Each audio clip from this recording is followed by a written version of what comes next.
Hello everyone, Om Namah Shivaya. Today we are going to talk about two simple breathing techniques that should definitely be done during the COVID times. So we'll be starting with the first technique now. Before that, I'm going to explain you the seating position in which you should practice these techniques. The first thing that you should do is sit in a crossed leg position, one leg crossed and the other leg also crossed. Second step is keep your back straight.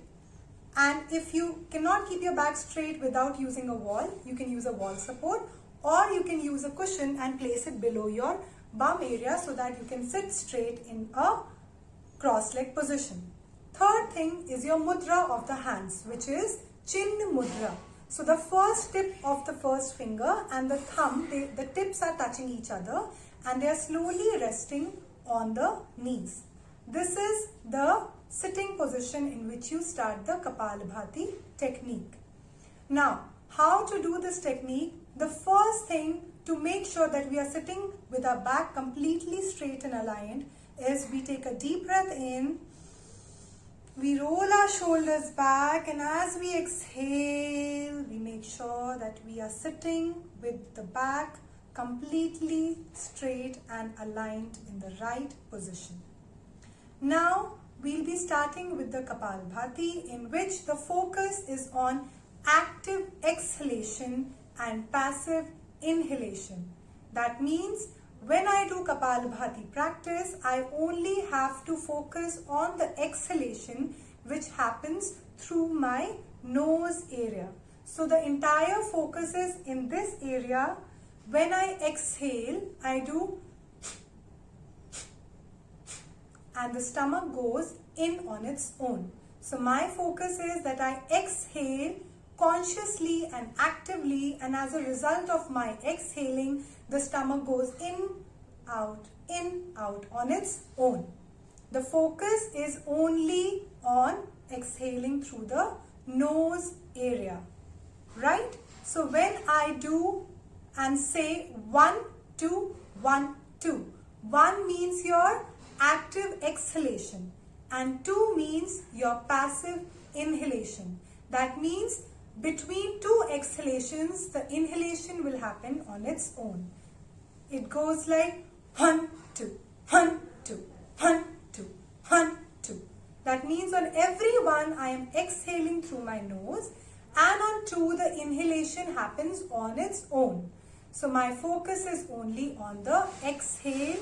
The inhale happens between the two exhale on its own. In a normal life, we should start with doing 50 pumpings of Kapalabhati in the first round, followed by 50 pumpings in the second round, or maybe 60 or 70 pumpings in the third round for a beginner. In between all these 3 rounds of Kapalabhati, we also have a round of retaining the breath or holding the breath. That means after I have finished my first round, let's say 1, 2, 1, 2, 1, 2, 1, 2, and exhale. Then I go into one round of holding the breath. That means I inhale to 3/4 of my lung capacity.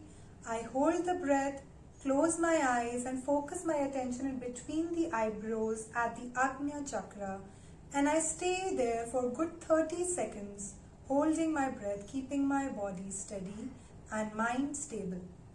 And then I slowly exhale.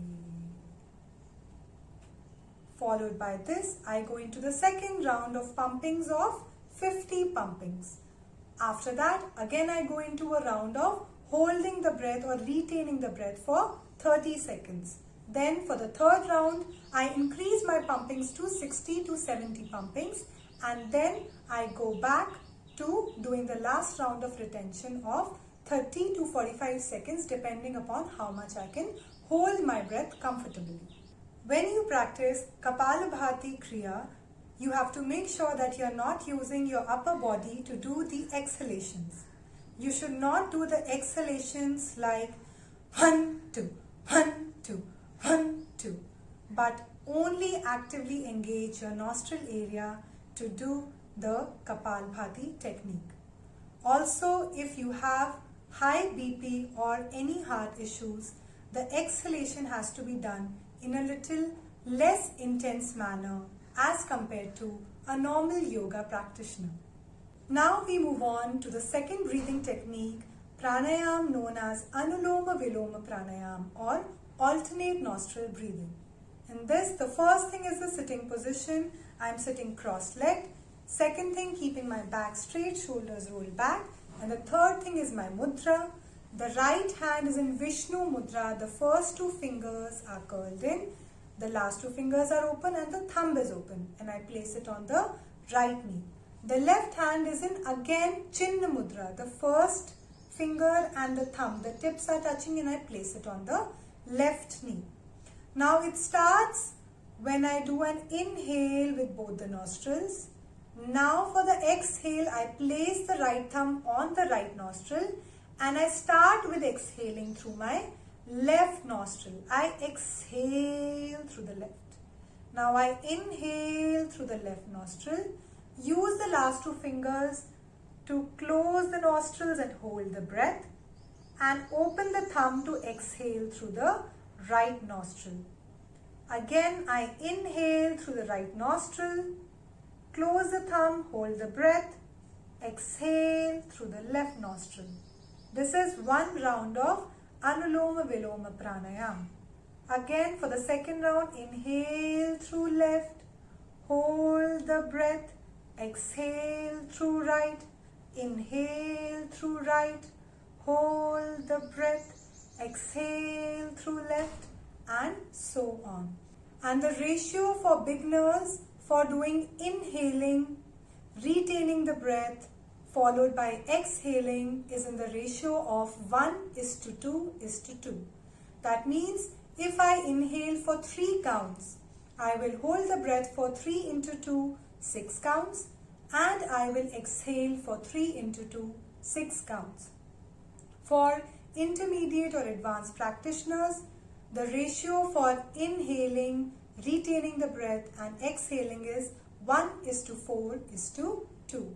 So just to give you an example of doing one round of Anulom Vilom for beginners in the ratio of 1:2:2, this is how it goes. I take a deep breath in, block the right thumb with the right nostril, and I exhale through the left.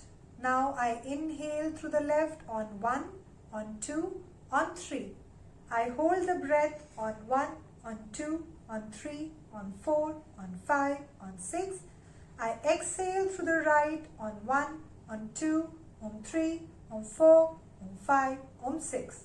Again, I inhale for 3 counts from the right. Inhale 1, on 2, on 3. Hold the breath 1, on 2, on 3, on 4, on 5, on 6. Exhale through the left on 1, on 2, on 3, on 4, on 5, on 6. And slowly release your hands and relax. This was your one round of Anulom Vilom using 3 counts for inhaling, 6 counts for holding the breath, and 6 counts for exhaling. So keep practicing these 2 breathing techniques, and wishing you all a very happy, healthy life. Om Namah Shivaya.